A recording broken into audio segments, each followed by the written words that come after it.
Hello बच्चों, जैसा कि आप लोग को पहले बताया जा चुका है बहुपद किसको कहते हैं, बहुपद कितने प्रकार का होता है। अब आज हम बहुपद के प्रकार, बहुपद के शून्यांक तथा बहुपद के गुणांक, इन सबसे संबंधित यहाँ पे सूत्र लेकर आए हैं। आप पहले इसको देख लीजिए। जैसे कि यहाँ पे दिया गया कि यदि बहुपद दो घात वाला, अर्थात जैसे कि ax² + bx + c, यहाँ पे चर पद की सबसे बड़ी घात 2 है, इसलिए दो घात वाला बहुपद है। दो घात वाला हो तो शून्यांक अल्फा तथा बीटा हो। तो बच्चों यहाँ पे ध्यान दीजिएगा, जितनी घात वाला बहुपद होता है चर पद के उतने ही मान निकलते हैं। जैसे अगर दो घात वाला बहुपद है तो चर पद का मान अर्थात जो शून्यांक होंगे वो केवल 2 होंगे। अगर 3 घात वाला बहुपद है तो चर पद के मान जो निकलेंगे वो 3 निकलेंगे, अर्थात शून्यांकों की संख्या 3 होगी। जैसा कि यहाँ दिया गया है 3 घात वाला ये बहुपद है, तो इसमें शून्यांकों को अल्फा, बीटा तथा गामा माना गया है। इसमें 2 घात है, 2 घात वाला बहुपद है तो 2 शून्यांक माने गए, अल्फा और बीटा। मतलब जितने घात का बहुपद होगा, या ऐसा समझो किसी बहुपद में चर पद की घात सबसे अधिक जितना होती है उतने ही चर पद के मान निकलते हैं। तो यहाँ पे सूत्र दिया गया है कि अगर ax² + bx + c के रूप में कोई बहुपद दिया गया है तो उसके 2 शून्यांक होंगे, अल्फा और बीटा। कभी कभी बच्चों पूछ लेता है कि शून्यांकों और गुणांकों में क्या संबंध है। तो इसमें आप लोग देख लीजिए कि x² का गुणांक a है, x का गुणांक b है, c यहाँ पर अचर पद है क्योंकि इसके साथ कोई चर नहीं लगा हुआ है। ये शून्यांक है, तो शून्यांकों का योग अल्फा + बीटा = -b/a। -b का मतलब x का गुणांक और यहाँ पर x² का मतलब a का मतलब है x² का गुणांक। ये है शून्यांकों का गुणनफल, मतलब मूलों का योगफल, मूलों का गुणनफल कहिए, या शून्यांकों का योगफल, शून्यांकों का गुणनफल कहिए, एक ही बात है। कुछ लोग मूल कह देते हैं, कुछ लोग शून्यांक कह देते हैं, इसमें आपको समस्या नहीं होनी चाहिए। 3 घात वाला अगर बहुपद है, इस रूप का है, तो यहाँ पर बच्चों अल्फा + बीटा + गामा मतलब शून्यांकों का योगफल -b/a होगा।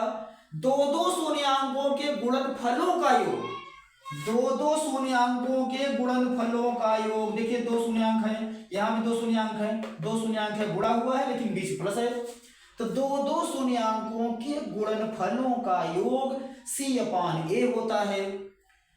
तीनों शून्यांकों का गुणनफल -d/a होता है। केवल इतने ही सूत्र आपको याद करना है बस, बाकी ये पूरा का पूरा चैप्टर समाप्त। इसमें कोई दम नहीं, इस चैप्टर में ऐसा कोई सवाल नहीं आएगा जो आप नहीं हल कर पाओगे। केवल इतने सूत्र आप याद कर लो बस। केवल एक सूत्र और आता है, कभी कभी पूछ लेता है, उसको हम आगे बताएंगे आप लोगों को। तो यहां पर देखिए, जैसे मान लीजिए, अब सवाल पर हम चल रहे हैं, जैसे मान लीजिए कोई fx एक बहुपद है बच्चों, fx एक बहुपद है और इसके लिए x अक्ष y अक्ष से बनी आकृति खींची गई है और आकृति में आपको देखकर बताना है कि कितने हल होंगे, अर्थात कितने शून्यांक होंगे इसके। x है तो ठीक है, देखिए इस तरह से आकृति बनी होगी, ये है x अक्ष, ये है y अक्ष। हो सकता है ऐसे आकृति बनी हो बच्चों, या फिर ऐसे समझिए ऐसे बनी हो आकृति, या ऐसे समझिए ऐसे ऐसे ऐसे ऐसे आकृति बनी हो। तो इस तरह की आकृतियों को देखकर परीक्षा में ज्यादातर पूछी जाती है 1 नंबर में। इसको समझिए आप, बहुत सिंपल है। यहाँ x है, x है बच्चों, तो इसका मतलब ये हुआ कि आपको केवल x अक्ष पर देखना है, y को आप मत देखिए, केवल और केवल x पर देखिए। तो यहाँ पर ये जो रेखा है x अक्ष को कितने बिंदु पर काट रही है? केवल एक बिंदु पर काट रही है बच्चों, एक बिंदु पर, केवल यहां, केवल यहां। तो fx का जो शून्यांक है यहां पर कितना है बच्चों? 1। बस केवल इतना बताना है आपको, हो गया। एक बिंदु पर है तो एक, यहां पर आप देखिए ये यहां भी काट रही है, यहां भी काट रही है एक्स अक्ष को, तो एक्स अक्ष को दो बिंदुओं पर काट रही है, इसलिए यहां पे शून्यांक कितने हो जाएंगे, 2। यहां पर देखिए एक, यक्स अक्ष कहां कटा है बस उसी को देखिए, बस हो गया 1 2 3 4, इसका मतलब यहां पर कितने होंगे बच्चों, 4। इस प्रकार से अगर कोई भी बहुपद दिया गया है, ग्राफ खींचा गया है, तो ग्राफ को देखकर, आकृति को देखकर आप बता सकते हो कि इसके कितने शून्यांक हैं। चर पद जैसे कि अब एक्स है, इसका मतलब जो बहुपद दिया गया है उसमें चर पद क्या है, एक्स है, चर पद एक्स है। तो इस प्रकार से एक्स का मान यहाँ पे 1 होंगे, यहाँ पे 2 होंगे, यहाँ पे 4 होंगे, जिनको शून्यांक कहा जाता है। तो इस प्रकार से ये समाप्त हुआ चित्र वाला बस यही से पूछेगा, बस हो गया, इससे ज्यादा नहीं। कोई भी आएगा तो आप एक्स को देख लीजिएगा। अब इसको हम मिटा दे रहे हैं। आगे अब सवाल ले रहे हैं किताब से, जैसे कि यहां पर एक सवाल और आया है, अभी जो सूत्र बताया गया उस सूत्र के आधार पर देख लेते हैं। जैसे यहां दिया है बच्चों x square plus 7x plus 10, x square plus 7x plus 10, ये दिया गया है बहुपद, और इसमें कह रहा है कि शून्यांकों तथा गुणांकों के बीच संबंध की सत्यता की जांच कीजिए। शून्यांकों तथा गुणांकों के बीच के संबंध की सत्यता की जांच कीजिए। तो यहां पर हम क्या करेंगे, जैसे कि यहां देखिए इसकी तुलना इससे कीजिए आप, तो एक्स स्क्वायर के साथ में जो है वो क्या है, a का मान है। यहां कुछ नहीं है बच्चों, लेकिन एक छिपा हुआ है, तो a का मान है 1, और x के साथ में जो है वो b है, तो b का मान है यहां पर 7, और c का मान है बच्चों 10।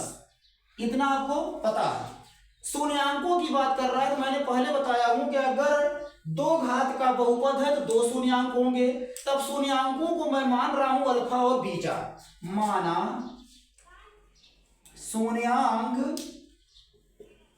शून्यांक अल्फा तथा बीटा हैं। तो बच्चों इसमें कह रहा है कि क्या कहते हैं, शून्यांकों और गुणांकों के बीच जो संबंध है उसकी सत्यता की जांच कीजिए, वो सही है कि गलत है। तो हम इसको लिखेंगे, ये शून्यांक है, ये गुणांक है, इनके बीच यही संबंध है।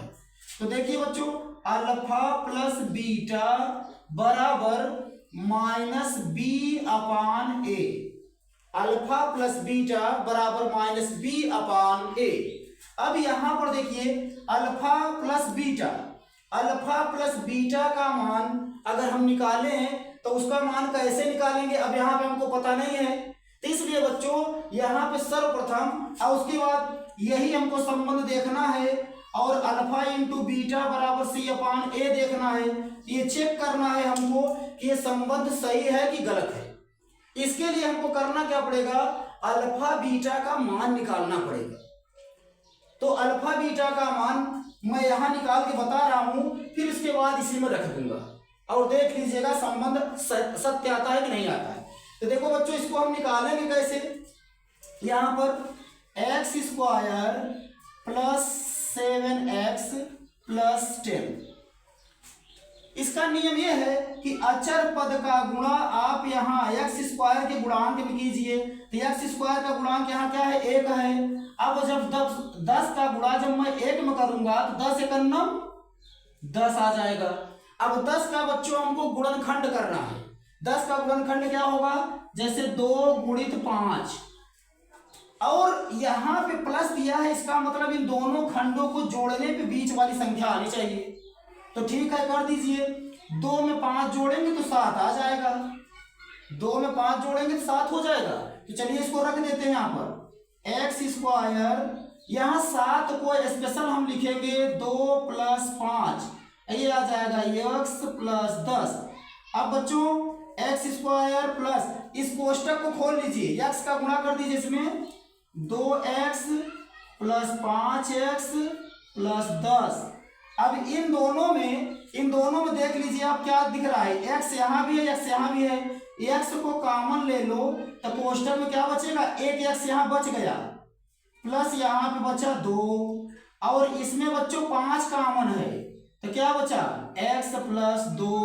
अब ये दोनों पदों में x प्लस 2 कॉमन है तो बचा क्या, x प्लस 5।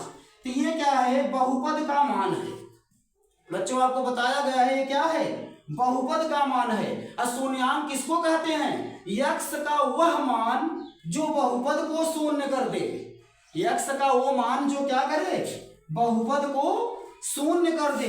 तो ठीक है, आइए देखते हैं यहाँ पर x, अब इन दोनों में से हम एक को शून्य मानेंगे तो यहाँ लिखेंगे जब x प्लस 2 बराबर 0, बच्चों ए और ये दो खंड हैं, इसमें से 0 होगा तभी टोटल गुणनफल 0 आएगा, तो इसको 0 हमको मानना पड़ेगा। जब x प्लस 2 बराबर 0 तो x बराबर, ये 2 उधर गया तो -2 हो गया, ये x का मान आ गया। और यहाँ पर x प्लस 5 बराबर 0 तो x बराबर -5 आ जाएगा। ये जो x के मान निकले हैं इन्हीं को हम क्या कहते हैं, शून्यांक कहते हैं। अब लिखेंगे अतः शून्यांक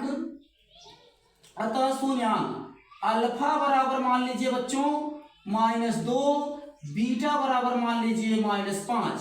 अब हम सत्यता की जांच करेंगे। अब यहां निकालेंगे अल्फा प्लस बीटा बराबर मान क्या आएगा, ये देखेंगे अल्फा प्लस बीटा का मान। तो अल्फा प्लस बीटा का मान क्या आएगा बच्चों, जोड़ दीजिए, अल्फा का मान -2 और बीटा का मान -5। इस प्रकार से -2 -5 बना कितना, -7। ये आ गया अल्फा प्लस बीटा का मान। अब यहाँ पर अल्फा प्लस बीटा ये इतना आ गया, जबकि हम जानते हैं अल्फा प्लस बीटा बराबर क्या है, -b/a। तो बच्चों यहाँ -b/a का भी मान निकालेंगे, -b/a का मान निकालेंगे। तो -b का मतलब क्या है, -b का मान है 7, a का मान क्या है बच्चों 1। अब जब इसको हम हल करेंगे तो इसका भी मान आ गया कितना, -7। अब देख लीजिए जो अल्फा प्लस बीटा का मान आया वही -b/a का मान आया। इसका मतलब लिखेंगे अतः अल्फा प्लस बीटा बराबर -b/a। ये क्या है, सत्य है, ये क्या है, सत्य है। ठीक, अब इसी तरह से अल्फा इंटू बीटा को देख लीजिए, डायरेक्ट यही कर दे रहे, जगह कम है। अल्फा इंटू बीटा बराबर c/a होता है। तो यहां पर रख कर देख लीजिए आप, अल्फा का मान रखेंगे, यहां कर दे रहे बच्चों, इतने में जगह की शॉर्टेज है। अल्फा का मान -2 और इसका मान -5 बराबर, यहां c का मान क्या है 10, तो 10 रख दीजिए। अब इसको हल कीजिए, -2 -5 माइनस प्लस, तो कितना आएगा 10 बराबर 10। इसका मतलब यह है कि ये भी सत्य है। अतः अल्फा इंटू बीटा बराबर c/a क्या है, सत्य है। बच्चों इसी तरह से सवाल हल होगा, जब भी अगर आएगा सवाल शून्यांकों और गुणांकों के बीच में संबंध, तो हम अल्फा प्लस बीटा का मान निकालेंगे और इसमें रख देंगे, दोनों पक्षों को देख लेंगे, अगर बराबर आ जाता है तो सत्य है, अन्यथा सत्य नहीं है। धन्यवाद बच्चों।